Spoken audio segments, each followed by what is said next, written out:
എല്ലാവർക്കും നമസ്കാരം. വേദിയിലിരിക്കുന്ന വിശിഷ്ട വ്യക്തികളെ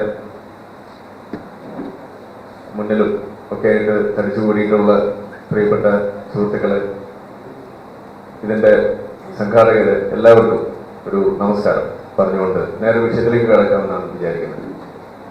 അതിപ്രധാനമായ ഒരു ഘട്ടത്തിലൂടെയാണ് നമ്മൾ പോയിക്കൊണ്ടിരിക്കുന്നത്. അത് വലിയ മുഖവരയൊന്നും വേണ്ടാത്ത വിഷയമാണെന്ന് അറിയാം. അപ്പൊ അതിൽ തന്നെ വഖഫുമായിട്ടുള്ള പ്രശ്നങ്ങൾ വരുമ്പോൾ ഇവിടെ ഇരുന്ന് നമ്മൾ കേൾക്കുന്ന സമയത്ത് നമ്മുടെ മനസ്സിലൂടെ വന്ന അല്ലെങ്കിൽ നമുക്ക് കേൾക്കാൻ കഴിയുന്ന വാക്കുകൾ എന്ന് പറയുന്നത് ജിഹാദ്, ഭീകരത, തീവ്രവാദം, ഇതുപോലെയുള്ള സംഗതികളാണ് ഇവിടെ നമുക്ക് ഇന്നിപ്പോ നിറഞ്ഞു നിൽക്കുന്നതായിട്ട് കാണാൻ കഴിയുന്നത്. ഇതെവിടെ വരെ ചെന്ന് നിൽക്കും എന്നുള്ളതാണ് നമ്മളൊക്കെ ആലോചിച്ചു പോകുന്നത്. കാരണം ഈ മതത്തിനകത്ത് ജനിച്ചു വളർന്ന ഒരു വ്യക്തി എന്നുള്ള രീതിയിൽ, അതിനകത്തുള്ള കാര്യങ്ങൾ കാണാൻ സാധിച്ച വ്യക്തി എന്നുള്ള രീതിയിൽ പുറത്തു നിന്നിട്ട് ഇത് കാണുമ്പോൾ, ഇതിനൊരു വിമർശനം എന്നുള്ള രീതിയിൽ നമ്മൾ ഇതിനെ കാണാൻ ശ്രമിക്കുമ്പോൾ വലിയ വിഷമുണ്ടാക്കുന്ന ഒരു കാര്യമാണത്. വിഷമുണ്ടാക്കുന്നത് നിങ്ങളങ്ങനെ പറയുന്നതിലല്ല, അതിലെനിക്ക് വിഷമമൊന്നുമില്ല. കാരണം ആരാണെങ്കിലും പറഞ്ഞു പോകുന്ന കാര്യങ്ങളാണ് നിങ്ങൾ പറയുന്നുള്ളൂ. ഇത് പറയിപ്പിക്കുന്നതിന് വഴിവെച്ച സാഹചര്യങ്ങളും ഇത് മനസ്സിലാക്കാതെ ഇവിടെ കഴിഞ്ഞുകൂടുന്ന മുസ്ലിങ്ങളായിട്ടുള്ള സാധാരണക്കാരുടെ അവസ്ഥ ആലോചിച്ചിട്ടും ഇതുകൊണ്ട് അവർക്ക് ഉണ്ടാക്കാൻ പോകുന്ന ബുദ്ധിമുട്ടുകളെ കുറിച്ച് ആലോചിച്ചിട്ടുമാണ് നമുക്ക് വിഷമുണ്ടാകുന്നത്. ഇതൊന്നും ആലോചിച്ചു കഴിഞ്ഞാൽ മനസ്സിലാക്കാൻ സാധിക്കുന്ന ഒരു ചെറിയ വിഷയമാണെന്നേ ഞാൻ പറയുള്ളൂ. പക്ഷെ അതിന്ന് വലിയ തോതിൽ അത് കൈവിട്ടു പോയി, അത് വലിയൊരു ചർച്ചയൊക്കെ തീവ്രവാദത്തിലേക്ക് വരെ, ജിഹാദിലേക്ക് വരെ കണക്ട് ചെയ്ത് അത് പോകുമ്പോൾ ഇതെവിടെ ചെന്ന് നിൽക്കുമെന്ന് ആലോചിച്ചിട്ട് ഒരു പിടിയും കിട്ടുന്നില്ല. അപ്പൊ ഇന്ന് നമ്മളിപ്പോ ഈ ഒരു വിഷയം, ഇന്ത്യൻ മതേതരത്വവും വഖഫും എന്ന് പറയുന്ന ഒരു വിഷയത്തെ കുറിച്ച് നമ്മൾ പറയാൻ ആഗ്രഹിക്കുമ്പോൾ ഒന്ന് രണ്ട് കാര്യങ്ങൾ ആമുഖമായിട്ടൊന്ന് സൂചിപ്പിക്കുകയാണ്. എന്താണ് ഇതുകൊണ്ട് നമ്മൾ ഉദ്ദേശിക്കുന്നത് എന്നത്. മതേതരത്വം എന്ന് പറയുന്ന വിഷയം, അത് സംരക്ഷിക്കേണ്ടത് ആരുടെ ബാധ്യതയാണ്? അത് അനുഭവിക്കേണ്ടത് ആർക്കൊക്കെയാണ്? അതിൽ ആർക്കൊക്കെ പങ്കുണ്ട്? ഇതിനെ കുറിച്ചുള്ള ധാരണ നമ്മുടെ സമൂഹത്തിൽ ഒരു പ്രത്യേക മതവിഭാഗത്തിന് വളരെ കുറവാണ് എന്നതാണ് ഇതിൽ ഒന്നാമത്തെ കാര്യം നമ്മൾ പറയാൻ ആഗ്രഹിക്കുന്നത്. അത് മുസ്ലിം സമുദായത്തിന് തന്നെയാണ്.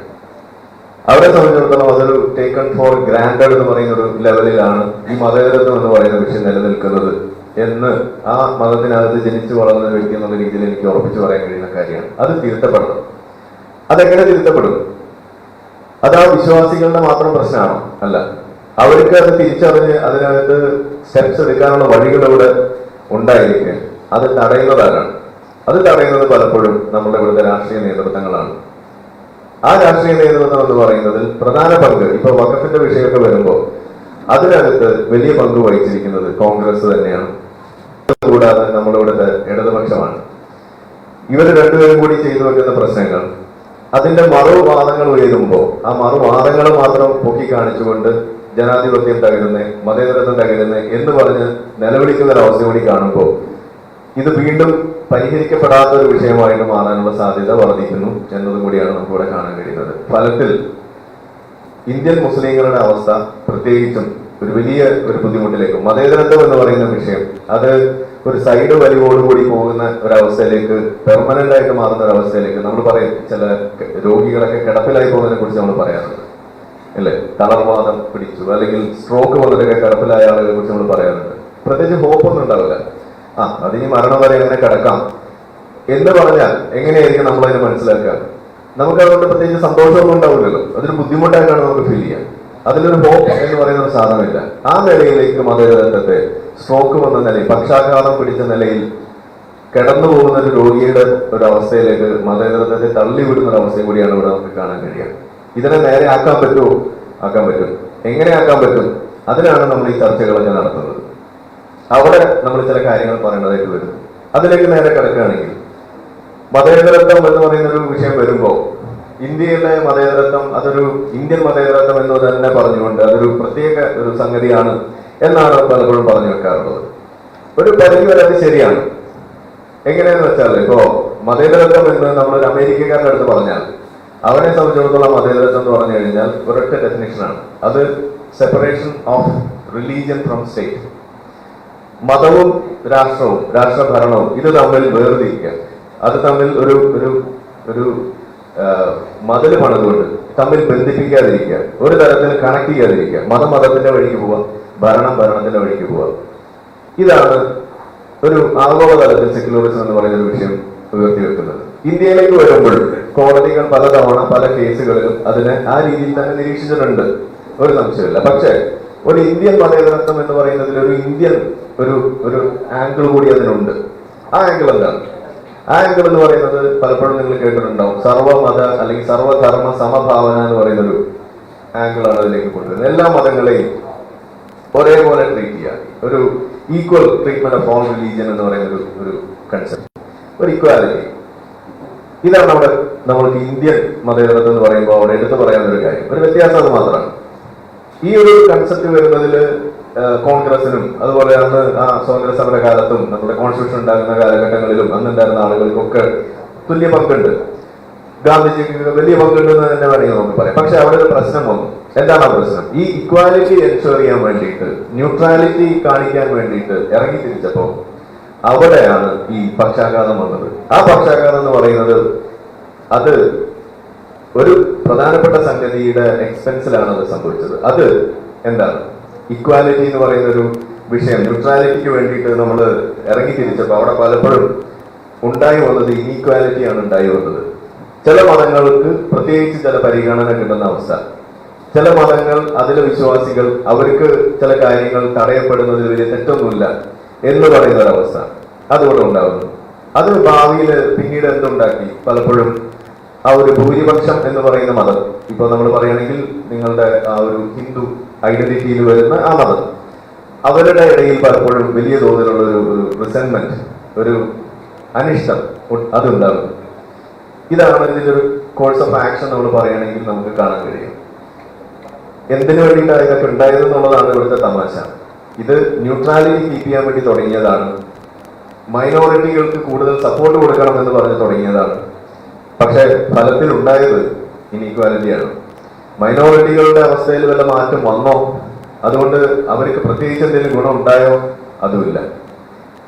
അപ്പം അവസാനം അത് ഇന്ന് എത്തി നിൽക്കുന്നത് എവിടെയാണ്? ഇന്നിപ്പോ 2024 നമ്മളിത് പറയുമ്പോൾ അത് എത്തി നിൽക്കുന്നത് എന്തായിട്ടാണ്? അവിടെ എത്തി നിൽക്കുന്നത് ഒരൊറ്റ വാക്കാണ്, മതപ്രീണനം, വോട്ട് ബാങ്ക് പൊളിറ്റിക്സ് എന്ന് പറയുന്ന സംഗതി. അത് ഇവിടെ കൊണ്ടു നടക്കുന്നതിന് വേണ്ടിയിട്ട് മാറുന്ന തലത്തിലേക്ക് ഈ മതേതരത്വം, ഇന്ത്യൻ മതേതരത്വം എന്ന് പറയുന്ന സംഗതി വലിച്ചടക്കപ്പെടുന്ന ഒരു അവസ്ഥയാണ് ഇന്നിപ്പോ നമ്മൾ കണ്ടുകൊണ്ടിരിക്കുന്നത്. ഈ ഒരു പിക്ചർ നമ്മുടെ മനസ്സിലുണ്ടായിരിക്കെ ഇനി നമ്മൾ ഈ വഖഫിനെ കുറിച്ച് ചിന്തിക്കുമ്പോഴാണ് ഇതിന്റെ വലിയ വലിയ പ്രശ്നങ്ങൾ നമുക്ക് മനസ്സിലാവുക. ആ പ്രശ്നം ഒക്കെ മനസ്സിലാക്കി നിങ്ങൾ മുന്നിൽ ഇങ്ങനെ വരുമ്പോ ആദ്യം ഒരു കാര്യം പറയാനുള്ളത് ഇത്രയേ ഉള്ളൂ. ഈ വഖഫിന് എന്ത് ചെയ്യണം എന്ന് ഇപ്പൊ എന്നോട് ചോദിക്കുകയാണെങ്കിൽ നിങ്ങൾ വലിയ പ്രസംഗമൊന്നും വേണ്ട, ഒറ്റ വാക്കിൽ ഉത്തരം പറയും എന്ന് പറഞ്ഞ ഒറ്റ ഉത്തരവേ ഉള്ളൂ.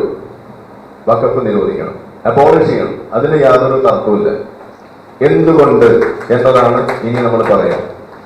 അതിന്റെ കാരണം ഈ പറയുന്ന പക്ഷാഘാതം പിടിച്ച്, തളർവാദം പിടിച്ച് ഈ കിടപ്പിലായ സ്ട്രോക്ക് വന്ന മതേതരത്വത്തെ ഇനി രണ്ടാമത് എണീപ്പിച്ച് നടത്തണമെന്നുണ്ടെങ്കിൽ കൈകാലുകളിലൊക്കെ മസിലൊക്കെ പിടിപ്പിച്ച് ഒന്ന് നടക്കുന്ന ഒരു ഒരു രീതിയിലേക്ക് അതിനെ തിരിച്ചു കൊണ്ടുവരണമെന്നുണ്ടെങ്കിൽ ചില കാര്യങ്ങൾ, ചില ചികിത്സകൾ നടത്തണം. ആ ചികിത്സ നടത്തുന്നതിന്റെ ഭാഗമായി ചില കാര്യങ്ങൾ ചെയ്യണം. അവിടെയാണ് ഇതിന്റെ മറ്റു വശങ്ങളിലേക്ക് നമ്മൾ കിടക്കേണ്ടി വരിക. വഖഫ് നിയമത്തിന്റെ കൂടുതൽ ഇൻ ഡെപ്ത് ആയിട്ടുള്ള കാര്യങ്ങൾ ഇനി ഇവിടെ സംസാരിക്കുന്നുണ്ടോ എന്ന് എനിക്ക് അറിയില്ല. എനിക്ക് തോന്നുന്നത് അവതരിപ്പിക്കേണ്ട വ്യക്തിയായിരുന്നു തോന്നുന്നു, നമ്മൾ വിട്ടുപോയത്. അദ്ദേഹത്തെ ഞാൻ നേരിട്ട് അറിയില്ല. എന്തായാലും അനുശോചനം നമ്മളിവിടെ അർപ്പിച്ചു. അതില് ആ വിയോഗത്തിൽ ഒരു വ്യസനമുണ്ട്. കാരണം എന്റെ അനുഭവം ആദ്യമായിട്ടാണ് ഇങ്ങനെ ഒരു അനുഭവം. പുഷ്പാർച്ചന പോലെ ആദ്യമായിട്ടാണ് ഇന്ന് നടത്തിയത്. എന്തായാലും നമുക്ക് ഒരു ഷോക്കിംഗ് ആയിട്ടുള്ള ഒരു സംഗതിയായിരുന്നു. അതുകൊണ്ട് ഞാനൊരു കാര്യം പറയാം. വഖഫ് നിയമത്തിൽ ഇന്നിപ്പോ അമെന്റ്മെന്റിന് വേണ്ടിയിട്ട് കേന്ദ്ര സർക്കാർ ശ്രമിക്കുമ്പോൾ അവർ പറഞ്ഞു വെക്കുന്ന 2-3 കാര്യങ്ങളുണ്ട്, പറഞ്ഞു വെക്കാത്ത 2-3 കാര്യങ്ങളും ഉണ്ട്. പറഞ്ഞു വെക്കുന്ന കാര്യങ്ങൾ പ്രധാനമായിട്ട് ഇതിനെ ഒരു ട്രാൻസ്പെറൻസി കൊണ്ടുവരിക എന്നുള്ളതാണ് ഒരു പ്രധാന കാര്യം. അതുകൂടാതെ ഒരു അക്കൗണ്ടബിലിറ്റി ഉണ്ടാകുന്നതോടൊപ്പം തന്നെ ഈ അനിയന്ത്രിതമായ പവർ, ചില കാര്യങ്ങൾ അമിതമായ അധികാരം ഉപയോഗിച്ചുകൊണ്ട് ഏത് സ്ഥലം വേണമെങ്കിലും ചൂണ്ടിക്കാണിച്ച് അത് വഖഫാക്കാം എന്ന് ഇവിടെ വിശദീകരിച്ച പോലെ ഇതൊക്കെ കേൾക്കുമ്പോൾ ചിലപ്പോൾ മുസ്ലിങ്ങളായിട്ടുള്ള ആളുകൾക്കോ അല്ലെങ്കിൽ ഇവിടുത്തെ ഇടതുപക്ഷത്തിനോ അല്ലെങ്കിൽ കോൺഗ്രസിന്റെ ആളുകൾക്കൊക്കെ ചിലപ്പോ ഇതൊക്കെ ഒരു വലിയ അതിശയോക്തിയുള്ള സംഗതിയായിട്ടാണ് ഫീൽ ചെയ്യുക. പക്ഷെ മുനമ്പത്ത് പോയിട്ട് നമ്മൾ അവരെ ആ ആളുകളുടെ അടുത്ത് സംസാരിച്ചു കഴിഞ്ഞാൽ തീരും, അത്രയ്ക്കുള്ളതിന്റെ ആയുസ്. പക്ഷെ അവരത് ചെയ്യുന്നില്ല. അങ്ങനെ സംഭവിക്കുന്നുണ്ട്. തമിഴ്നാട്ടിലുള്ള തിരുച്ചുന്തറ എന്ന് പറയുന്ന ആ ഗ്രാമത്തെ കഥ നമ്മൾ പറയുന്നത് കേട്ടിട്ടാണ്. ഉസ്താദുമാരൊക്കെ പ്രസംഗിച്ചുകൊണ്ട് നടക്കുകയാണ്. പാർലമെന്റ് ഇരിക്കുന്നത് വഖഫ് ഭൂമിയിലാണ്, അതല്ലെങ്കിൽ ഇന്ദിരാഗാന്ധി നമ്മുടെ എയർപോർട്ട് ഇരിക്കുന്നത് അത് വഖഫ് ഭൂമിയിലാണ്, താജ്മഹൽ ഇരിക്കുന്നു, അങ്ങനെ അങ്ങനെ ഓരോ ഭൂമിയും എണ്ണി എണ്ണി പറഞ്ഞ് സുപ്രീം കോടതി ഇരിക്കുന്നത് വഖഫ് ഭൂമിയിലാണ് എന്ന് പറയുമ്പോൾ ഇത് ഏതൊക്കെയാണ് വഖഫ് ഭൂമി, ഏതൊക്കെയാണ് വഖഫ് ഭൂമി അല്ലാത്തത്, ഇനി ഏതൊക്കെയാണ് വഖഫ് ആകാൻ കിടക്കുന്നത്, ഇതൊന്നും ആർക്കും അറിയാത്തൊരു അനിശ്ചിതാവസ്ഥയുള്ളപ്പോ ഈ ട്രാൻസ്പെറൻസി ഇല്ല. അപ്പോ അത് അഡ്രസ് ചെയ്യപ്പെടുന്നു. അതേപോലെ ഈ അനിയന്ത്രിതമായ പവർ ചൂണ്ടിക്കാണിച്ചുകൊണ്ട് ഇത് വഖഫ് ആക്കുന്ന രീതി, അത് മാറ്റാൻ വേണ്ടിയിട്ടുള്ള ശ്രമം. അതുകൂടാതെ ഇതിനകത്തൊരു വഖഫ് ട്രൈബ്യൂണലിൽ കൊണ്ടുപോയിട്ട് മാത്രമേ പരാതികൾ പരിഹരിക്കപ്പെടുള്ളൂ. അതില് അവരെടുക്കുന്ന തീരുമാനങ്ങൾ അന്തിമമാണ്. അതിന്റെ മുകളിലേക്ക് നിങ്ങൾക്കൊരു അപ്പീലിന് പോയിക്കൊണ്ട് സുപ്രീം കോടതിയിലോ അല്ലെങ്കിൽ അവരെവിടെയും പോയിക്കൊണ്ട് ഒരു നിയമ സഹായം തേടാനുള്ള ഒരു അവകാശമില്ല എന്ന തരത്തിലുള്ള ഒരു ഓട്ടോണോമസ് ഒരു ആയിട്ടുള്ള ഒരു പവർ അത് അഡ്രസ് ചെയ്യപ്പെടുന്നു, അത് അവിടെ ഒഴിവാക്കപ്പെടുന്നു. ഇങ്ങനെയുള്ള കാര്യങ്ങളൊക്കെയാണ് ഇപ്പൊ തൽക്കാലം ഒരു ചുരുക്കി പറയുകയാണെങ്കിൽ ഏറ്റവും പ്രധാനപ്പെട്ടത് നമുക്ക് പറയാം. എന്നാൽ ഇതിൽ അഡ്രസ് ചെയ്യപ്പെടാത്ത കാര്യമുണ്ട്. അതെന്താണ്? അത് BJP സർക്കാർ പോലും ചെയ്യുന്നില്ല.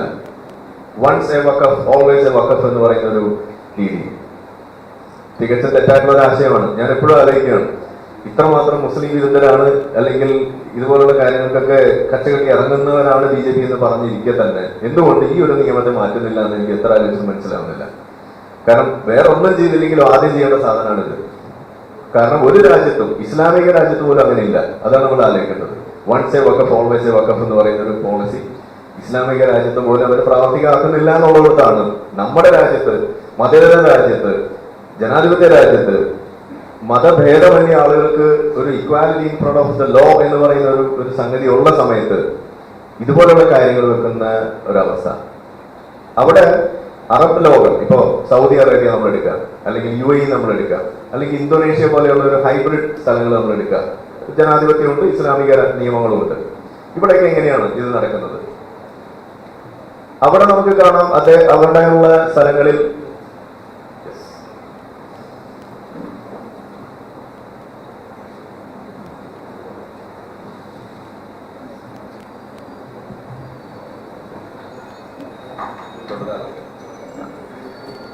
നമ്മൾ കാണുന്നത് എന്താണ്?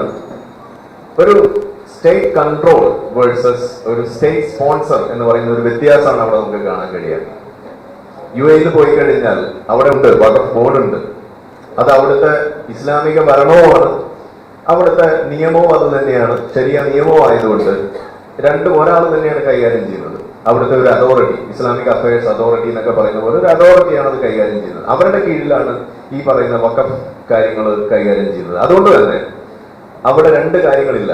അതായത് always a Waqf, once a Waqf always a Waqf എന്നൊക്കെ രീതിയിലുള്ള കാര്യങ്ങളൊക്കെ തത്വത്തിലുണ്ടെങ്കിലും സ്റ്റേറ്റിന് തീരുമാനിക്കാം അത് എന്തിനൊക്കെ ഉപയോഗിക്കാം എന്നുള്ള രീതിയിൽ. കാരണം അത് അൾട്ടിമേറ്റ്ലി ആ രാജ്യത്തിന്റെ സ്വത്തായിട്ട് തന്നെയാണ് അവിടെ കിടക്കുന്നത്. അതേപോലെ അത് വെച്ചുകൊണ്ട് കമ്മ്യൂണിറ്റീസ് തമ്മിൽ, ആളുകൾ, വ്യക്തികൾ തമ്മിൽ, അല്ലെങ്കിൽ സ്റ്റേറ്റ് വേഴ്സസ് വഖഫ് ബോർഡ് എന്നുള്ള രീതിയിൽ പരാതികൾ നമ്മളിവിടെ കാണുന്ന പോലെ അത്തരം രാജ്യങ്ങളിൽ ഒരു കോൺഫ്ലിക്റ്റ് വരുന്നില്ല പലപ്പോഴും. കാരണം അനിയന്ത്രിതമായ പവർ വെച്ചു കൊടുത്തുകൊണ്ട് ഏതെങ്കിലും സ്വകാര്യ വ്യക്തിയുടെ സ്ഥലം കൈയാറുന്ന ഒരു അവസ്ഥയൊന്നും അത്തരം രാജ്യങ്ങളിലില്ല. അതേസമയം ഇന്ത്യയിലേക്ക് വരുമ്പോൾ നിങ്ങൾ നോക്കൂ, അവിടെ ഒരു സ്റ്റേറ്റ് സ്പോൺസേർഡ് ആയിട്ടുള്ള ഒരു അവസ്ഥയാണുള്ളത്. അതിന് രാജ്യം തന്നെ സ്പോൺസർ ചെയ്യുന്ന ഒരു നിയമമായിട്ട് മാറുന്നു. അതിന്റെ ഭാഗമായി കൊണ്ട് ഇവർക്ക് നിയമം കൈയാളാൻ സാധിക്കുന്നു. അതിന് അനിയന്ത്രിതമായ പവർ കൊടുക്കുന്നു. അതിൽ ചോദ്യം ചെയ്യപ്പെടാത്ത കിടക്കുന്ന ഒരു അവസ്ഥയെ വെച്ച് കൊടുക്കുമ്പോൾ ജനങ്ങൾ എന്ത് ചെയ്യും? ഈ ജനങ്ങൾ എന്ന് പറയുമ്പോൾ നിങ്ങൾ വിചാരിക്കും ഹിന്ദുക്കൾ മാത്രമാണ്. അതുമല്ലല്ലോ. നമ്മുടെ രാജ്യത്ത് ഇന്ന് വഖഫ് ട്രൈബ്യൂണലിലുള്ള കേസുകളുടെ ഒരു എണ്ണം മൊത്തം എടുത്തു കഴിയുമ്പോൾ 40,000-ഓളം കേസുകൾ ഉള്ളതിൽ 25% മുസ്ലിങ്ങളുടെ പ്രോപ്പർട്ടീസുമായി ബന്ധപ്പെട്ടുള്ള കേസാണ്. 25% ചെറിയ നമ്പറാണെന്ന് നിങ്ങൾക്ക് തോന്നുന്നുണ്ടോ? അപ്പൊ ഇതിന്റെ ഇരകളായിട്ട് വരിക ജനങ്ങൾ എന്ന് പറയുമ്പോൾ അതിനകത്ത് മതഭേദമന്യേ ആളുകൾ അഫക്റ്റഡ് ആകുന്ന ഒരു അവസ്ഥ കൂടി ഉണ്ടാകുമ്പോഴാണ് ഇതിന്റെ യാഥാർത്ഥ്യം മുസ്ലിങ്ങൾക്ക് പോലും മനസ്സിലാകുന്ന തലത്തിൽ ഇത് ചർച്ചയാക്കാൻ പോലും അനുവദിക്കാതെ ഇതൊരു BJP സ്പോൺസേഡ് പ്രശ്നമാണ്, ഇത് മൈനോറിറ്റി വിരുദ്ധതയാണ്, മുസ്ലിം വിരുദ്ധതയാണ് എന്ന് പറഞ്ഞുകൊണ്ട് ഇതിനെ വഴിതെറ്റിക്കുന്ന ആ ഒരു കാര്യം കൂടി നമ്മുടെ നാട്ടിൽ കാണുമ്പോൾ നമുക്കിതെല്ലാം തുറന്നു പറയുന്ന അവസ്ഥയിലേക്ക് വരേണ്ടി വരുന്നതും ഇതുപോലുള്ള വേദികൾ പോലും അതിനുവേണ്ടി നമ്മൾ ഉപയോഗിക്കുന്ന ഒരു അവസ്ഥ ഉണ്ടാകുന്നത്. ഏതായാലും ഇങ്ങനെ ഒരു ചർച്ച സംഘടിപ്പിച്ച നിങ്ങൾക്ക് അതിന് വലിയൊരു നന്ദിയുണ്ട്. കാരണം നമ്മുടെ നാട്ടില് ഇത് വേറെ ആരും ചർച്ചയാക്കുന്നില്ല എന്നോടത്താണ് ഇതിന്റെ ഒരു പ്രധാനപ്പെട്ട ഒരു പ്രത്യേകത എന്ന് പറയുന്നത്. അതിൽ നിങ്ങൾക്ക് അഭിമാനിക്കാമെന്ന് തന്നെയാണ് ഞാൻ പറയുന്നത്. അതുകൂടാതെ എപ്പോഴും പറയാറുള്ളത് പോലെ നിങ്ങൾക്ക് എതിരെയുള്ള വിമർശനങ്ങളാണെങ്കിലും നിങ്ങളത് കേട്ടിരിക്കുന്ന ആളുകൾ കൂടി ആയതുകൊണ്ട് അത് നമുക്ക് പറയാനും സാധിക്കും എന്നുള്ളത് തന്നെയാണ് ഇവിടുത്തെ ഒരു വ്യത്യാസം. അപ്പൊ അതുകൊണ്ട് ഒരു കാര്യം കൂടി പറയുകയാണെങ്കിൽ, ഈ തരത്തിലുള്ള വിഷയങ്ങൾ ഓരോന്നും നമ്മൾ നോക്കി മുന്നോട്ട് പോകുമ്പോൾ മതേതരത്വം എന്ന് പറയുന്ന സാധനം നമ്മൾ സൂചിപ്പിച്ച പോലെ അതിനെ രക്ഷപ്പെടുത്തിയെടുക്കണം എന്നുണ്ടെങ്കിൽ ഇതിനെ ഒഴിവാക്കുക, ഈ വഖഫ് നിയമം റദ്ദാക്കുക എന്നത് തന്നെയാണ് ഒരേ ഒരു പോംവഴിയിൽ നമ്മൾ വീണ്ടും ആവർത്തിക്കേണ്ടി വരികയാണ്. ഇതുപോലുള്ള കാര്യങ്ങൾ അറബ് രാഷ്ട്രങ്ങളിൽ, മുസ്ലിം രാജ്യങ്ങളിൽ പോലും ഇല്ലാത്ത തരത്തിലുള്ള അനിയന്ത്രിതമായ പവറുകൾ വെച്ചു കൊടുത്തുകൊണ്ട് വ്യക്തികൾ തമ്മിലുള്ള പ്രശ്നങ്ങൾക്ക് വരെ വഴിവെക്കുന്ന രീതിയിലേക്ക് ഇതിനെ കൊണ്ടെത്തിച്ച് ഇത് കയറുപിരി വിട്ടിരിക്കുന്ന ഒരു ഭീകര സത്വം പോലെ ഇതിനെ അഴിച്ചുവിടുന്ന ഒരു അവസ്ഥ ഉണ്ടാകുന്നത് ശരിയല്ല. അത് നമ്മൾ പറഞ്ഞേ പറ്റുള്ളൂ എന്നത് തന്നെയാണ് ഇവിടുത്തെ ഒരു പ്രധാനപ്പെട്ട ഒരു വസ്തുത. ഇനി ഒരു അവസാനമായിട്ട് ഒരു കാര്യം കൂടി ഞാൻ ഇവിടെ സൂചിപ്പിക്കുകയാണ്. മതേതരത്വം എന്ന് പറയുന്ന ഒരു വിഷയം അത് വരുമ്പോൾ ഒരു വലിയൊരു ഇരട്ടത്താപ്പും ഒരു കാപട്യവും ഇവിടെ നമുക്ക് കാണാൻ കഴിയും. അതെന്താണ്? ഇന്ത്യൻ മതേതരത്വം എന്ന് പറയുന്ന സംഗതി അത് തകർന്നുകൊണ്ടിരിക്കുകയാണ്. BJP സർക്കാർ തകർത്തിരിക്കുന്നു. ഓക്കെ, എങ്ങനെയാണ് തകർത്തത്? നമ്മുടെ എക്സാമ്പിൾസ് ചോദിക്കുകയാണ്. അപ്പൊ ഒരു ഉദാഹരണം പറയും. പൂജ നടത്തി പ്രധാനമന്ത്രി, പാർലമെന്റിൽ ചില കാര്യങ്ങളൊക്കെ അവർ കാണിച്ചു, അതേപോലെ ദേശീയഗാനം പാടി അല്ലെങ്കിൽ പുഷ്പാർച്ചന നടത്തി. ഇതൊക്കെയാണ് മതേതരത്വം തകർന്നു എന്നതിന്റെ വലിയ സയൻസ് ആൻഡ് സിംറ്റംസ് ആയിട്ട് ഇവർ പൊട്ടിക്കൊണ്ടുവരുന്നത്. ഞാൻ നിങ്ങളോട് ചോദിക്കുകയാണ്, ഇതാണോ യഥാർത്ഥത്തിൽ മതേതരത്വം തകർന്നു എന്നതിന്റെ ലക്ഷണം? അല്ല. യഥാർത്ഥത്തിൽ മതേതരത്വം തകർന്നു എന്നതിന്റെ ലക്ഷണം എന്ന് പറയുന്നത് എന്താണ്? ഒരു ഉദാഹരണം പറഞ്ഞാൽ ഷാബാനു കേസ് മതേതരത്വം തകർന്നതിന്റെ ലക്ഷണമാണ്. അവിടെ ഒരു ഇക്വാലിറ്റി നിയമം, അതിന്റെ മുന്നിലുള്ള ഇക്വാലിറ്റി. ഈ വകുപ്പിനെ സപ്പോർട്ട് ചെയ്യുന്നത് കൂടുതലൊന്നും പറയേണ്ട. ഈ ബൈ ഇലക്ഷൻ കണ്ടാൽ മതി. ബൈ ഇലക്ഷനിൽ പാലക്കാട് കിട്ടിയ വിജയം, കോൺഗ്രസിന് കിട്ടിയ വിജയം അത് വ്യക്തമാക്കുന്നത് അവർ പ്രഖ്യാപിച്ചു കൊടുത്ത് ഭീകരന്മാരെ പറഞ്ഞു ഞങ്ങൾ കോൺഗ്രസിനാണ് പിന്തുണയ്ക്കുന്നത്. ഭീകര മുസ്ലിം സംഘടനകൾ, എല്ലാ മുസ്ലിങ്ങളും അല്ല, ഭീകര സംഘടനകൾ പറഞ്ഞു. അതുകൊണ്ട് 5000 വോട്ട് തോക്കേണ്ട കോൺഗ്രസ് 20,000 വോട്ട് ജയിച്ചപ്പോൾ 25,000 ഭീകരന്മാർ വോട്ട് കിട്ടി.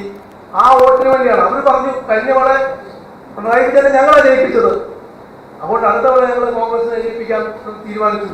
കോൺഗ്രസ് അതിന് വേണ്ടി നടക്കുകയാണ്, അവരുടെ പാട്ടിലാക്കാൻ വേണ്ടി, അവർക്ക് പീസ് ചെയ്യാൻ വേണ്ടി, അവരെ പീസ് ചെയ്യാൻ വേണ്ടിയാണ് വകുപ്പിൽ സപ്പോർട്ട് ചെയ്യുന്ന. അതിന് പ്രതിപക്ഷവും ഭരണകക്ഷിയും പാർലമെന്റിൽ സപ്പോർട്ട് ചെയ്യുന്നതും പ്രമേയം പാസാക്കി. ഈ ആളുകളെ, നിസ്സഹായ ആളുകളെ രക്ഷിക്കുന്നതിന് വേണ്ടിയാണ് പാർലമെന്റിലെ ബില്ല് കൊണ്ടുവന്നത്. പക്ഷേ ഇവരുടെ സ്വത്തുക്കളുടെ വിവരം പറഞ്ഞാൽ തേർഡ് ലാർജസ്റ്റ് ഹോൾഡറാണ് വഖഫ് പറയുന്നത്. ഇന്ത്യൻ റെയിൽവേ, ഇന്ത്യൻ മിലിറ്ററി, പിന്നെ ഏറ്റവും കൂടുതൽ ഭൂമിയുള്ളത് വഖഫിനാണ്. അപ്പം ഇത്തരത്തിലാണ് നമ്മുടെ പോക്കെന്ന് പറയുന്നത്. 32 വഖഫ് ബോർഡുകളുണ്ട്. 30 സുന്നിയുടെയും 2 ഷിയാകളുടെയുമാണ്. ഒരിക്കൽ വഖഫ് ഭൂമി ആയി കഴിഞ്ഞാൽ അത് തിരിച്ച് ചെയ്യാനൊക്കത്തില്ല. നമ്മുടെ വഖഫിന്റെ സ്വത്തുക്കൾ കൈകാര്യം ചെയ്യുന്ന വേറൊരു കോടതിയാണ്. ആ കോടതിക്ക്, സുപ്രീം കോടതിക്ക് പോലും അതിന്മേൽ കൊള്ളില്ല എന്നുള്ള മനസ്സിലാക്കി. ഇത്തരം സംഭവങ്ങളൊക്കെ ഉണ്ടാക്കി വെച്ചത് ആരാണെന്ന് ചോദിച്ചാൽ നമ്മുടെ ആദ്യത്തെ പ്രധാനമന്ത്രിയാണ്. ഇത് 1923 ബ്രിട്ടീഷുകാരാണ് വഖഫ് നിയമം നടപ്പാക്കുന്നത്. പക്ഷെ അന്നേരം ഇത്രയും വലിയ അപ്രമാദിത്വം, സൂപ്പർ പവറൊന്നും അവർക്കില്ലായിരുന്നു. സാധാരണ ഒരു കോടതി മാത്രമായിരുന്നു. അതിന്റെ അപ്പീലൊക്കെ സുപ്രീം കോടതിയിലൊക്കെ ചെയ്യാമായിരുന്നു. ഇപ്പൊ അത് ചെയ്യാനൊക്കത്തില്ല. നിങ്ങളുടെ വസ്തു തീരുമാനിച്ചു കഴിഞ്ഞാൽ അത് ഇവിടുത്തെ വസ്തു, എന്റെ വസ്തു വേണേലും വഖഫിന് എടുക്കാം. ഇതിന്റെ അകത്ത് എവിടെയെങ്കിലും ഒരു മുസ്ലിം എവിടെയെങ്കിലും കണ്ടാൽ മതി. 100 വർഷം മുമ്പോ 200 വർഷം മുമ്പോ ഒരു മുസ്ലിം താമസിച്ചിരുന്നാണ് അവൻ പാട്ടത്തിനെടുത്ത് അല്ലെ അവൻ അവിടെ കിടന്ന് അവന്റെ കുടിയെടുപ്പാണ് അവൻ ദാനം ചെയ്തിട്ടാ പോയെന്ന് പറഞ്ഞാൽ നമ്മുടെ സ്വത്തും സ്ഥലവും ഒക്കെ എന്നേക്കുമായി നമുക്ക് നഷ്ടപ്പെടും. അപ്പൊ ആ അവസ്ഥയാണ് ഇന്നുള്ളത്. ഇത് നമ്മുടെ മാത്രമല്ല, ബംഗാളിലെ പ്രശസ്തമായ കൽക്കട്ട ഗോൾഫ് ക്ലബ് സ്റ്റേഡിയം അത് വഖഫിന്റെ സ്വത്താണ്. ഞാൻ പറഞ്ഞല്ലോ, ബംഗാളാണ് ഏറ്റവും കൂടുതൽ സഫർ ചെയ്യുന്നത്. പിന്നെ ബാംഗ്ലൂരിലെ ഈദ്ഗാ മൈതാനം 1850 അവർക്ക് വാടകയ്ക്ക് കൊടുത്തതാണ് ഒരു തവണ ഈ ഈദ് ആഘോഷിക്കാൻ വേണ്ടി. അത് ഇപ്പോഴും അവരുടെ സ്വന്തമാണ്. ആർക്കും കൈകേറാൻ ആർക്കും ചെയ്യാനൊന്നും ചെയ്യാനും. ബാംഗ്ലൂരിലെ ഗവൺമെന്റ്, കർണാടക ഗവൺമെന്റ് പോലും സഹായാവസ്ഥയാണ്. പിന്നെ ബാംഗ്ലൂരിലെ ITC വിൻസർ കാസിൽ ഇരിക്കുന്ന സ്ഥലം, ആ കാസിൽ അതാഴെയാണ്, വഖഫിന്റെയാണ്. അതുപോലെ കൽക്കട്ടയിലെ പ്രശസ്തമായ ഗോൾഫ് ക്ലബ്ബ്, ഈദ്ഗാ മൈതാനം, അങ്ങനെ നിരവധി ഏറ്റവും വലിയ താജ്മഹൽ, ഷാജഹാന്റെ സ്വപ്ന പരിപാടിയായ താജ്മഹൽ പോലും ഇന്ന് ഈ വഖഫ് പ്രോപ്പർട്ടിയാണ്. അതുപോലെ ഇപ്പോൾ അവർ ചെയ്തിരിക്കുകയാണ്. നിരവധി ഡൽഹി ഏറ്റവും കൂടുതൽ സഫർ ചെയ്യുന്നത്, ഡൽഹിയിലെ പ്രധാനപ്പെട്ട ചരിത്രപ്രാധാന്യമുള്ള എല്ലാ സാധനങ്ങളും വഖഫിന് അവകാശപ്പെട്ടതാണ്. അത് കുറേയൊക്കെ അവർ ക്ലെയിം ചെയ്തിട്ടുണ്ട് ഈ നിയമത്തിന്റെ പരിധിയിൽ നിന്നുകൊണ്ട്. ഇപ്പോൾ അവരെ ആവശ്യപ്പെടുന്നത് റെഡ് ഫോർട്ട് വേണം, അതുപോലെയുള്ള പ്രധാനപ്പെട്ട പാർലമെന്റ് വേണം.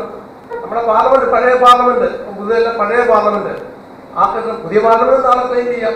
ആ ഭൂമി ആരുടെ ആണെങ്കിലും ഏതെങ്കിലും ഒരു മുസ്ലിമിനെ കണ്ടെത്തിയാൽ മതി, എത്തിയാൽ കൈവശപ്പെടുത്താം. അത്തരത്തിൽ നമ്മുടെ ഈ നിയമവ്യവസ്ഥയെ വെല്ലുവിളിക്കുന്ന രീതിയിലാണ് കാര്യങ്ങൾ പോകുന്നത്. ആ വഖഫ് നിയമത്തിൽ നമുക്ക് വസ്തു അക്വയർ ചെയ്യാൻ നമ്മൾ ആ പരാതി കൊടുക്കേണ്ടത്, അപ്പീൽ കൊടുക്കേണ്ടത് വഖഫ് കോർട്ടിലാണ്. അല്ലാതെ സാധാരണ കോർട്ടിൽ, പാർലമെന്റില്, നമ്മുടെ സുപ്രീം കോർട്ടിലോ ഹൈക്കോർട്ടിലോ കൊടുത്താൽ ഒരു രക്ഷയും അവർ തള്ളും. അവർക്ക് എടുക്കാൻ അവരുടെ പരിധി നിയമപരിധി വരുന്നതല്ല എന്ന് പറഞ്ഞുകൊണ്ട് അവർ തള്ളും. ആ അവസ്ഥയാണ് ഇന്നുള്ളത്. 1923 ഈ ഭാരതത്തിലെ വഖഫിന്റെ ആരംഭം. അത് സീരിയസ് ഒന്നും ആയിരുന്നില്ല. ഒരു സാധാരണ നടപടിക്രമം മാത്രമേ ഉണ്ടായിരുന്നു. അവർക്ക് സൂപ്പർ പവർ ഒന്നും ഇല്ലായിരുന്നു. അവർക്ക് ഭരിക്കാൻ, അവരുടെ സ്വത്തുക്കൾ ഭരിക്കാനുള്ള അവകാശം. അത് 54 അവർക്ക് നിയമപരമായ അപ്രമാദിത്വം നൽകിക്കൊണ്ട് ജവഹർലാൽ നെഹ്റു, നമ്മുടെ പൊന്നോമന പുത്രൻ, ആദ്യത്തെ പ്രധാനമന്ത്രി, ഇന്ത്യയെ വിഭജിക്കാൻ കൂട്ടുനിന്ന പ്രധാനമന്ത്രി, ഇന്ത്യയെ വിഭജിക്കാനായിട്ട് ജിന്നയ്ക്ക് 1 വർഷം പ്രധാനമന്ത്രികളെ കൊടുത്തിരുന്നെങ്കിൽ ഈ വിഭജനം ഒഴിവായനെ, ഈ രക്തപ്പൊടി ഒഴിവാക്കണമേ. അത് കൊടുക്കാതെ സ്വന്തം കാര്യത്തിന് വേണ്ടി നെഹ്റുവിനെ വളച്ച്, ഗാന്ധിജിയെ തെറ്റിദ്ധരിപ്പിച്ച് അദ്ദേഹം ഇന്ത്യൻ പ്രധാനമന്ത്രിയായി. ആ ഇന്ത്യൻ പ്രധാനമന്ത്രി ആയി കഴിഞ്ഞപ്പോൾ ഇന്ത്യൻ കോൺസ്റ്റിറ്റ്യൂഷൻ പാസ്സായി കഴിഞ്ഞു. അംബേദ്കർ അതുപോലെയുള്ള പ്രധാനപ്പെട്ട ആളുകളൊക്കെ മരിച്ചു കഴിഞ്ഞപ്പോഴാണ് 94 അദ്ദേഹം ഇവർക്ക് വഖഫിന് പ്രത്യേക നിയമമുണ്ടായി, പ്രത്യേക കോടതി ഉണ്ടായി. അവരെ അവരുടെ പ്രശ്നങ്ങൾ കൈകാര്യം ചെയ്യുന്ന കോടതി അവരുടേത് മാത്രമാക്കി മാറ്റി. അത് കഴിഞ്ഞ് 64 ഈ ആക്ടുകളൊക്കെ ചേർത്തത്. അപ്പം പിന്നീട് വന്ന ആളുകള് ഇന്ദിരാഗാന്ധിയും രാജീവ് ഗാന്ധിയും അവരുടെ കിങ്കരന്മാരും ഒക്കെ കൂടി ഒരുപാട് ആനുകൂല്യങ്ങൾ അവർക്ക് വരുന്നു. ഒരുപാട് അവകാശങ്ങൾ, അവകാശങ്ങൾക്ക് ഇന്ത്യൻ സുപ്രീം കോടതിയിൽ തുല്യ വരെയാണ്. ആർക്കൊന്നും ചെയ്യാൻ മേലാത്ത ഒരു രാക്ഷസനായി ഈ വഖഫ് മാറുകയായിരുന്നു. അപ്പൊ ഈ വഖഫ് ഇങ്ങനെ പോയത്, ഈ ലെവലിൽ പോയത് തടയാൻ ആർക്കും ഇന്നുവരെ കഴിഞ്ഞില്ല. അതിന് തൻ്റെ ഇടമുള്ളവരില്ല. നമ്മൾ പറഞ്ഞല്ലോ, ഈ കേരളത്തിലെ 140 നിയോജകമണ്ഡലത്തിലെ 70-75 സീറ്റുകൾക്ക് വേണ്ടിയാണ് ഓരോരുത്തരും ത്യാഗിക്കുന്നത്. കണ്ടില്ലേ, പാലക്കാട് നടന്ന ഒരു തെരഞ്ഞെടുപ്പിലെ വിഷയം കണ്ടില്ലേ? അപ്പൊ ഈ രീതിയിലാണ് ഇവിടുത്തെ ഭരണകക്ഷിയും പ്രതിപക്ഷവും. മുമ്പേ പറഞ്ഞ അധ്യക്ഷൻ പറഞ്ഞ പോലെ ഇവനെ ഒന്നും അസംബ്ലി കാണിക്കില്ല എന്ന് നമ്മൾ തീരുമാനമെടുത്തില്ലെങ്കിൽ വരാൻ പോകുന്ന ദോഷം, നാളെ നമ്മുടെ മക്കളെയും ഇവിടുന്ന് പറഞ്ഞു വിടും. ഈ ഭൂമി നമ്മുടെ അല്ലെന്ന് വരും. അല്ലെന്ന് അവർ ക്ലെയിം ചെയ്താൽ മതി, എന്റെ സ്വപ്നം കണ്ടാൽ മതി. ഇത് വക്കപ്പാണെന്ന് സ്വപ്നം കണ്ടാൽ മതി. സ്വപ്നം വെച്ചവർക്ക് നടപടി ആരംഭിക്കാം. പിന്നെ ഈ വില്ലേജ് ഓഫീസിൽ കരമെടുക്കുകയില്ല. അതാണ് ആദ്യത്തെ അടി എന്ന് പറയുന്നത്. വില്ലേജ് ഓഫീസിൽ കരമെടുക്കുകയില്ല. അതിന് ഓർഡർ എഴുതി കൊടുക്കുന്ന ആരാണ്? നമ്മുടെ ഗവൺമെന്റ്, നമ്മുടെ ഭരിക്കുന്ന ഗവൺമെന്റാണ് കൊടുക്കുന്നത്. കളക്ടർക്ക് ഓർഡർ എഴുതി കൊടുക്കും, ഇന്നാടെ ഭൂമിയിൽ നിന്ന് കരം പിരിക്കാൻ പാടില്ല, അത് വകുപ്പിന്റെ സ്വത്താണ് പറഞ്ഞ. മുനമ്പത്തെ ആളുകൾ അതാണ് വിഷമിക്കുന്നത്. മുനമ്പത്തെ ക്രിസ്ത്യാനികളല്ല, ഹിന്ദുക്കളല്ല, മുസ്ലിങ്ങൾ പോലും ഒരു ഗതിയും പലഗതിയില്ലാത്ത മുസ്ലിങ്ങൾക്ക് പോലും ഈ ഗതികളുണ്ട്. നേരെ മറിച്ച് സമ്പന്നരായ മുസ്ലിങ്ങൾക്കാണെങ്കിൽ ഒരു പ്രശ്നവുമില്ല, അവരിതിന്റെ ഭാഗമാണ്. വഖഫിന്റെ 200 വ്യക്തികളുടെ കൈവശമാണ് വഖഫ് സ്വത്തുകളിരിക്കുന്ന ഭൂമി. ഡൽഹിയിലൊക്കെ പല കണ്ണായ സ്ഥലങ്ങളും ചില വ്യക്തികളുടെയാണ്, മുസ്ലിം വ്യക്തികളുടെയാണ്. അങ്ങനെ അതുപോലെ സംഭവിക്കും. പാവപ്പെട്ടവൻ ഒരു രീതിയും പദ്ധതിയില്ല, അവനും ഒരു നിയമവും കിട്ടത്തില്ല, ഒരു സപ്പോർട്ടും കിട്ടത്തില്ല. ആ രീതിയിലാണ് ഈ നിയമം ഉണ്ടാക്കി വെച്ചിരിക്കുന്നത്. ഇത് നെഹ്റുവാണ് ഇതിന്റെ കാരണം. നെഹ്റുവിന്റെ പിന്തുടർച്ചക്കാര്, പിന്നീട് വന്ന പ്രധാനമന്ത്രിമാര്, മൻമോഹൻ സിംഗ് വരെയുള്ള പ്രധാനമന്ത്രിമാര് അവരാവുന്നതൊക്കെ ചെയ്തു കൊടുത്തിട്ടുണ്ട് ഈ വഖഫിന് വേണ്ടി.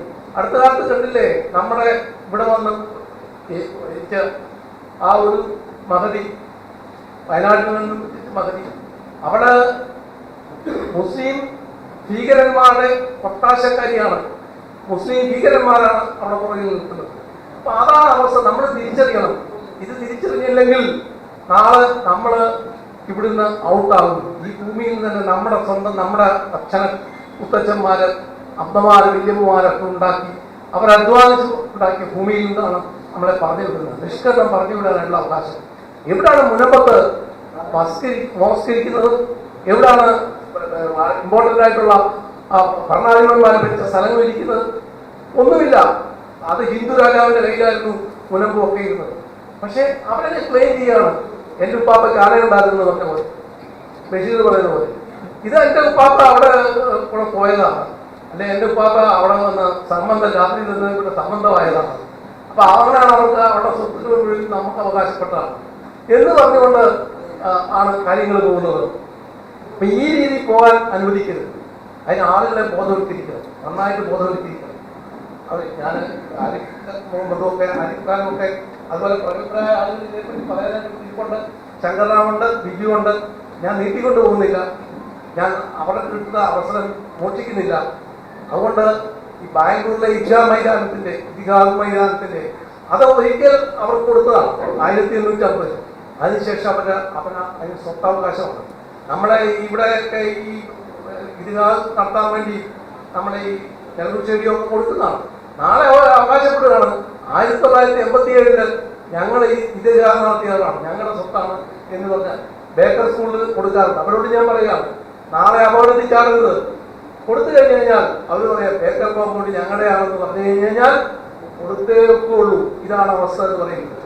നമ്മൾ മതേതരത്തിന്റെ പേരിലും ജനാധിപത്യത്തിന്റെ പേരിലുമാണ് സഹായിക്കുന്നത്. അവരുടെ മതവും നമ്മുടെ മതവും ഒക്കെ ഒന്ന് തന്നെയാണ് എന്ന് നമ്മൾ വിശ്വസിക്കുന്നുണ്ട്. ആ വിശ്വാസത്തെ അവർ മുതലെടുത്തിട്ട് നമ്മളെ പുറത്താക്കും. അത് ആഗോള ഇസ്ലാമിക ഭീകരതയുടെ ഒരു കടന്നാക്രമണമാണിത്. അവരുടെ സ്ട്രാറ്റജിയാണ് നമ്മളെ ഈ ഭൂമിയുടെ സ്വത്തുക്കളുടെ അവകാശങ്ങൾ ഇല്ലാതാക്കുക. ഡൽഹിയുടെ അവസ്ഥ എടുക്കുക, അതുപോലെ തന്നെ കേരളത്തിന്റെ അവസ്ഥ എടുക്കുക. നമ്മളിപ്പം മുനമ്പക്കാരുടെ പ്രശ്നമാണെന്ന് വിചാരിക്കും, നാളെ നമ്മുടെ പ്രശ്നമാകാം. നാളെ ഇവിടെ പണ്ട് ഇതിഹാസം നടത്തുന്നുള്ള അല്ലെങ്കിൽ ഞങ്ങളുടെ ആളുകൾ അവിടെ താമസിച്ചിട്ടുള്ളതാണ്, കുടികിടന്നിട്ടുള്ളതാണ് എന്ന് പറഞ്ഞു കഴിഞ്ഞാൽ അവരെ പക്കത്തിന് എഴുതി കൊടുത്തു എന്ന് പറഞ്ഞു കഴിഞ്ഞാൽ ഗതികേടാകും. അപ്പൊ ഈ അവസ്ഥയിൽ നിന്ന് നമ്മൾ രക്ഷപ്പെടണമെന്നെങ്കിൽ തീർച്ചയായും നമ്മൾ ബോധവാന്മാരായിരിക്കണം, നമ്മുടെ സമൂഹത്തെ പറ്റി ബോധവാന്മാരായിരിക്കണം. ഇത് ഹിന്ദുക്കളും ക്രിസ്ത്യാനികളും മാത്രമല്ല, ഭാഷയിലും മാത്രമല്ല, പാവപ്പെട്ട മുസ്ലിങ്ങൾ അറിയാവുന്നുണ്ട്. കൊലമ്പത്ത് പാവപ്പെട്ട മുസ്ലിങ്ങളുണ്ട്, ഒരു ഗതിയും പലഗതിയില്ലാത്ത മുസ്ലിങ്ങൾ, അവനും ഇല്ലാത്ത. ഇത് ഈ ഭീകരന്മാരുടെ പ്രസ്ഥാനമാക്കി മാറ്റി ഭാരതത്തെ കൺവേർട്ട് ചെയ്യുക. ഇതിനെ സ്ഥലം മുഴുവൻ എടുത്തു കഴിഞ്ഞു കഴിഞ്ഞാൽ സ്ഥലമില്ലാതായി കഴിയുമ്പോൾ ആ മുസ്ലിം ഇസ്ലാമം സ്വീകരിക്കാൻ ബാധ്യതയാണ്. ഇസ്ലാമിവൽക്കരിക്കുക എന്നുള്ള ഗൂഢലക്ഷ്യത്തോടുകൂടിയാണ് ഈ പരിപാടികൾ ആവിഷ്കരിക്കാൻ നമ്മൾ ഉദ്ദേശിക്കുന്നത്. നിസ്സാരമായ സംഗതിയല്ല.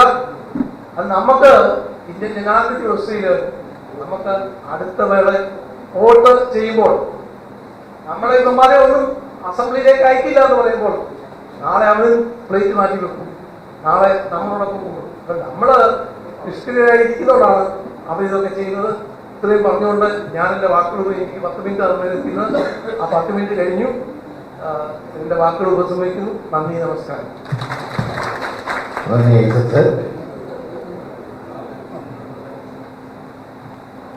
നമ്മുടെ ഇന്നത്തെ സെമിനാറിന്റെ വിഷയം, ആദ്യത്തെ വിഷയം അവതരിപ്പിക്കാനായിട്ട് ഡോക്ടർ ഹാരിഫ് ഹുസൈൻ, സാമൂഹ്യ നിരീക്ഷകനും എക്സ് മുസ്ലിം ആക്ടിവിസ്റ്റും ഒക്കെ ആയിട്ടുള്ള ഹാരിഫ് ഹുസൈൻ സാറിനെ ക്ഷണിച്ചുകൊള്ളുന്നു. വിഷയം ഇന്ത്യൻ മതേതരത്വവും വഖഫ് ബോർഡും.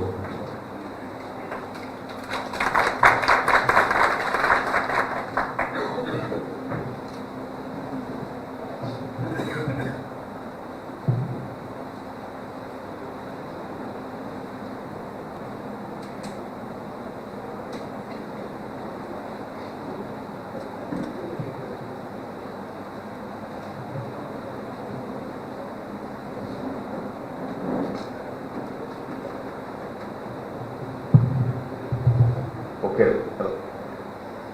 എല്ലാവർക്കും നമസ്കാരം. വേദിയിലിരിക്കുന്ന വിശിഷ്ട വ്യക്തികളെ, മുന്നിലും ഒക്കെ ആയിട്ട് തടിച്ചുകൂടിയിട്ടുള്ള പ്രിയപ്പെട്ട സുഹൃത്തുക്കളെ, ഇതിന്റെ സംഘാടകര്, എല്ലാവർക്കും ഒരു നമസ്കാരം പറഞ്ഞുകൊണ്ട് നേരെ വിഷയത്തിലേക്ക് കടക്കാമെന്നാണ് വിചാരിക്കുന്നത്. അതിപ്രധാനമായ ഒരു ഘട്ടത്തിലൂടെയാണ് നമ്മൾ പോയിക്കൊണ്ടിരിക്കുന്നത്. അത് വലിയ മുഖവരിയൊന്നും വേണ്ടാത്ത വിഷയമാണെന്ന് അറിയാം. അപ്പൊ അതിൽ തന്നെ വഖഫുമായിട്ടുള്ള പ്രശ്നങ്ങൾ വരുമ്പോൾ ഇവിടെ ഇരുന്ന് നമ്മൾ കേൾക്കുന്ന സമയത്ത് നമ്മുടെ മനസ്സിലൂടെ വന്ന, അല്ലെങ്കിൽ നമുക്ക് കേൾക്കാൻ കഴിയുന്ന വാക്കുകൾ എന്ന് പറയുന്നത് ജിഹാദ്, ഭീകരത, തീവ്രവാദം, ഇതുപോലെയുള്ള സംഗതികളാണ് ഇവിടെ നമുക്ക് ഇന്നിപ്പോ നിറഞ്ഞു നിൽക്കുന്നതായിട്ട് കാണാൻ കഴിയുന്നത്. ഇതെവിടെ വരെ ചെന്ന് നിൽക്കും എന്നുള്ളതാണ് നമ്മളൊക്കെ ആലോചിച്ചു പോകുന്നത്. കാരണം ഈ മതത്തിനകത്ത് ജനിച്ചു വളർന്ന ഒരു വ്യക്തി എന്നുള്ള രീതിയിൽ, അതിനകത്തുള്ള കാര്യങ്ങൾ കാണാൻ സാധിച്ച വ്യക്തി എന്നുള്ള രീതിയിൽ പുറത്തു നിന്നിട്ട് ഇത് കാണുമ്പോൾ, ഇതിനൊരു വിമർശനം എന്നുള്ള രീതിയിൽ നമ്മൾ ഇതിനെ കാണാൻ ശ്രമിക്കുമ്പോൾ വലിയ വിഷമുണ്ടാക്കുന്ന ഒരു കാര്യമാണത്. വിഷമുണ്ടാക്കുന്നത് നിങ്ങളങ്ങനെ പറയുന്നതിലല്ല, അതിലെനിക്ക് വിഷമമൊന്നുമില്ല. കാരണം ആരാണെങ്കിലും പറഞ്ഞു പോകുന്ന കാര്യങ്ങളാണ് നിങ്ങൾ പറയുന്നുള്ളൂ.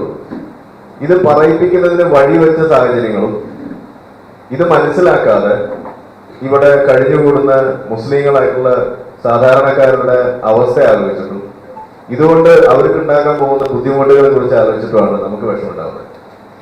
ഇതൊന്നും ആലോചിച്ചു കഴിഞ്ഞാൽ മനസ്സിലാക്കാൻ സാധിക്കുന്ന ഒരു ചെറിയ വിഷയമാണെന്നേ ഞാൻ പറയുള്ളൂ. പക്ഷെ അതിന്ന് വലിയ തോതിൽ അത് കൈവിട്ടു പോയി, അത് വലിയൊരു ചർച്ചയൊക്കെ തീവ്രവാദത്തിലേക്ക് വരെ, ജിഹാദിലേക്ക് വരെ കണക്ട് ചെയ്ത് അത് പോകുമ്പോൾ ഇതെവിടെ ചെന്ന് നിൽക്കുമെന്ന് ആലോചിച്ചിട്ട് ഒരു പിടിയും കിട്ടുന്നില്ല. അപ്പൊ ഇന്ന് നമ്മളിപ്പോ ഈ ഒരു വിഷയം, ഇന്ത്യൻ മതേതരത്വവും വഖഫും എന്ന് പറയുന്ന ഒരു വിഷയത്തെ കുറിച്ച് നമ്മൾ പറയാൻ ആഗ്രഹിക്കുമ്പോൾ ഒന്ന് രണ്ട് കാര്യങ്ങൾ ആമുഖമായിട്ടൊന്ന് സൂചിപ്പിക്കുകയാണ്. എന്താണ് ഇതുകൊണ്ട് നമ്മൾ ഉദ്ദേശിക്കുന്നത് എന്നത്. മതേതരത്വം എന്ന് പറയുന്ന വിഷയം, അത് സംരക്ഷിക്കേണ്ടത് ആരുടെ ബാധ്യതയാണ്? അത് അനുഭവിക്കേണ്ടത് ആർക്കൊക്കെയാണ്? അതിൽ ആർക്കൊക്കെ പങ്കുണ്ട്?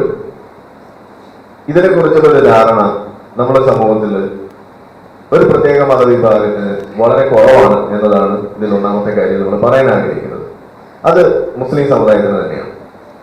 അവരെ സംബന്ധിച്ചിടത്തോളം അതൊരു ടേക്കൺ ഫോർ ഗ്രാൻഡഡ് എന്ന് പറയുന്ന ഒരു ലെവലിലാണ് ഈ മതേതരത്വം എന്ന് പറയുന്ന വിഷയം നിലനിൽക്കുന്നത് എന്ന് ആ മതത്തിനകത്ത് ജനിച്ചു വളർന്ന ഒരു വ്യക്തി എന്നുള്ള രീതിയിൽ എനിക്ക് ഉറപ്പിച്ചു പറയാൻ കഴിയുന്ന കാര്യമാണ്. അത് തിരുത്തപ്പെടണം. അതെങ്ങനെ തിരുത്തപ്പെടും? അത് ആ വിശ്വാസികളുടെ മാത്രം പ്രശ്നമാണോ? അല്ല. അവർക്ക് അത് തിരിച്ചറിഞ്ഞ് അതിനകത്ത് സ്റ്റെപ്സ് എടുക്കാനുള്ള വഴികൾ ഇവിടെ ഉണ്ടായിരിക്കുക. അത് തടയുന്നതാരാണ്? അത് തടയുന്നത് പലപ്പോഴും നമ്മുടെ ഇവിടുത്തെ രാഷ്ട്രീയ നേതൃത്വങ്ങളാണ്. ആ രാഷ്ട്രീയ നേതൃത്വം എന്ന് പറയുന്നതിൽ പ്രധാന പങ്ക്, ഇപ്പൊ വഖഫിന്റെ വിഷയമൊക്കെ വരുമ്പോൾ അതിനകത്ത് വലിയ പങ്ക് വഹിച്ചിരിക്കുന്നത് കോൺഗ്രസ് തന്നെയാണ്. കൂടാതെ നമ്മുടെ ഇവിടുത്തെ ഇടതുപക്ഷമാണ്. ഇവർ രണ്ടുപേരും കൂടി ചെയ്തു വെക്കുന്ന പ്രശ്നങ്ങൾ, അതിന്റെ മറുവാദങ്ങൾ ഉയരുമ്പോൾ ആ മറുവാദങ്ങൾ മാത്രം പൊക്കി കാണിച്ചുകൊണ്ട് ജനാധിപത്യം തകരുന്നേ, മതേതരത്വം തകരുന്നേ എന്ന് പറഞ്ഞ് നിലവിളിക്കുന്ന ഒരവസ്ഥ കൂടി കാണുമ്പോൾ ഇത് വീണ്ടും പരിഹരിക്കപ്പെടാത്ത ഒരു വിഷയമായിട്ട് മാറാനുള്ള സാധ്യത വർദ്ധിക്കുന്നു എന്നതും കൂടിയാണ് നമുക്കിവിടെ കാണാൻ കഴിയുന്നത്. ഫലത്തിൽ ഇന്ത്യൻ മുസ്ലിങ്ങളുടെ അവസ്ഥ പ്രത്യേകിച്ചും ഒരു വലിയ ഒരു ബുദ്ധിമുട്ടിലേക്കും മതേതരത്വം എന്ന് പറയുന്ന വിഷയം അത് ഒരു സൈഡ് വലിവോടുകൂടി പോകുന്ന ഒരവസ്ഥയിലേക്ക് പെർമനന്റ് ആയിട്ട് മാറുന്ന ഒരവസ്ഥയിലേക്ക് നമ്മൾ പറയും. ചില രോഗികളൊക്കെ കിടപ്പിലായി പോകുന്നതിനെ കുറിച്ച് നമ്മൾ പറയാറുണ്ട് അല്ലെ. തളർവാദം പിടിച്ചു അല്ലെങ്കിൽ സ്ട്രോക്ക് വന്നതൊക്കെ കിടപ്പിലായ ആളുകളെ കുറിച്ച് നമ്മൾ പറയാറുണ്ട്.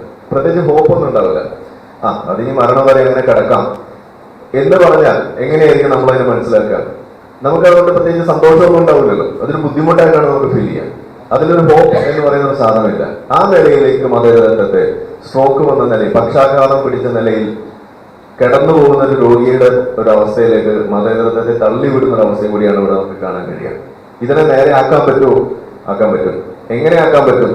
അതിനാണ് നമ്മൾ ഈ ചർച്ചകളൊക്കെ നടത്തുന്നത്. അവിടെ നമ്മൾ ചില കാര്യങ്ങൾ പറയേണ്ടതായിട്ട് വരുന്നു. അതിലേക്ക് നേരെ കിടക്കുകയാണെങ്കിൽ മതേതരത്വം എന്ന് പറയുന്ന ഒരു വിഷയം വരുമ്പോൾ ഇന്ത്യയിലെ മതേതരത്വം അതൊരു ഇന്ത്യൻ മതേതരത്വം എന്ന് തന്നെ പറഞ്ഞുകൊണ്ട് അതൊരു പ്രത്യേക ഒരു സംഗതിയാണ് എന്നാണ് പലപ്പോഴും പറഞ്ഞു വെക്കാറുള്ളത്. ഒരു പരിധി വരെ അത് ശരിയാണ്. എങ്ങനെയാന്ന് വെച്ചാൽ ഇപ്പോ മതേതരത്വം എന്ന് നമ്മളൊരു അമേരിക്കക്കാരുടെ അടുത്ത് പറഞ്ഞാൽ അവനെ സംബന്ധിച്ചിടത്തോളം മതേതരത്വം എന്ന് പറഞ്ഞു കഴിഞ്ഞാൽ ഒരൊറ്റ ഡെഫിനിഷനാണ്. അത് separation of religion from state. മതവും രാഷ്ട്രവും രാഷ്ട്രഭരണവും ഇത് തമ്മിൽ വേർതിരിക്കുക, അത് തമ്മിൽ ഒരു ഒരു ഒരു മതിൽ പണിതുകൊണ്ട് തമ്മിൽ ബന്ധിപ്പിക്കാതിരിക്കുക, ഒരു തരത്തിൽ കണക്ട് ചെയ്യാതിരിക്കുക. മതം മതത്തിന്റെ വഴിക്ക് പോവുക, ഭരണം ഭരണത്തിന്റെ വഴിക്ക് പോവുക. ഇതാണ് ഒരു ആഗോളതലത്തിൽ സെക്യുലറിസം എന്ന് പറയുന്ന ഒരു വിഷയം ഉയർത്തിവെക്കുന്നത്. ഇന്ത്യയിലേക്ക് വരുമ്പോൾ കോടതികൾ പലതവണ പല കേസുകളിലും അതിനെ ആ രീതിയിൽ തന്നെ നിരീക്ഷിച്ചിട്ടുണ്ട്, ഒരു സംശയമില്ല. പക്ഷേ ഒരു ഇന്ത്യൻ മതേതരത്വം എന്ന് പറയുന്നതിൽ ഒരു ഇന്ത്യൻ ഒരു ഒരു ആംഗിൾ കൂടി അതിനുണ്ട്. ആ ആംഗിൾ എന്താണ്? ആ ആംഗിൾ എന്ന് പറയുന്നത് പലപ്പോഴും നിങ്ങൾ കേട്ടിട്ടുണ്ടാവും, സർവ്വമത അല്ലെങ്കിൽ സർവ്വധർമ്മ സമഭാവന എന്ന് പറയുന്നൊരു ആംഗിളാണ് അതിലേക്ക് കൊണ്ടുവരുന്നത്. എല്ലാ മതങ്ങളെയും ഒരേപോലെ ട്രീറ്റ് ചെയ്യുക, ഒരു equal treatment of all religion എന്ന് പറയുന്ന ഒരു കൺസെപ്റ്റ്, ഒരു ഇക്വാലിറ്റി. ഇതാണ് അവിടെ നമ്മൾക്ക് ഇന്ത്യൻ മതേതരത്വം എന്ന് പറയുമ്പോൾ അവിടെ എടുത്തു പറയാവുന്ന ഒരു കാര്യം. ഒരു വ്യത്യാസം അത് മാത്രമാണ്. ഈ ഒരു കൺസെപ്റ്റ് വരുന്നതിൽ കോൺഗ്രസിനും അതുപോലെ അന്ന് ആ സ്വാതന്ത്ര്യ സമര കാലത്തും നമ്മുടെ കോൺസ്റ്റിറ്റ്യൂഷൻ ഉണ്ടാകുന്ന കാലഘട്ടങ്ങളിലും അന്നുണ്ടായിരുന്ന ആളുകൾക്കൊക്കെ തുല്യ പങ്കുണ്ട്. ഗാന്ധിജിക്ക് വലിയ പങ്കുണ്ടെന്ന് തന്നെ വേണമെങ്കിൽ നമുക്ക് പറയാം. പക്ഷെ അവിടെ ഒരു പ്രശ്നം വന്നു. എന്താണ് ആ പ്രശ്നം? ഈ ഇക്വാലിറ്റി എൻഷുർ ചെയ്യാൻ വേണ്ടിയിട്ട്, ന്യൂട്രാലിറ്റി കാണിക്കാൻ വേണ്ടിയിട്ട് ഇറങ്ങി തിരിച്ചപ്പോ അവിടെയാണ് ഈ പക്ഷാഘാതം വന്നത്. ആ പക്ഷാഘാതം എന്ന് പറയുന്നത് അത് ഒരു പ്രധാനപ്പെട്ട സംഗതിയുടെ എക്സ്പെൻസിലാണ് അത് സംഭവിച്ചത്. അത് എന്താണ്? ഇക്വാലിറ്റി എന്ന് പറയുന്ന ഒരു വിഷയം, ന്യൂട്രാലിറ്റിക്ക് വേണ്ടിയിട്ട് നമ്മൾ ഇറങ്ങി തിരിച്ചപ്പോൾ അവിടെ പലപ്പോഴും ഉണ്ടായി വന്നത് ഇനീക്വാലിറ്റിയാണ് ഉണ്ടായി വന്നത്. ചില മതങ്ങൾക്ക് പ്രത്യേകിച്ച് ചില പരിഗണന കിട്ടുന്ന അവസ്ഥ, ചില മതങ്ങൾ അതിലെ വിശ്വാസികൾ അവർക്ക് ചില കാര്യങ്ങൾ തടയപ്പെടുന്നതിൽ വലിയ തെറ്റൊന്നുമില്ല എന്ന് പറയുന്ന ഒരവസ്ഥ അതുകൊണ്ട് ഉണ്ടാകുന്നു.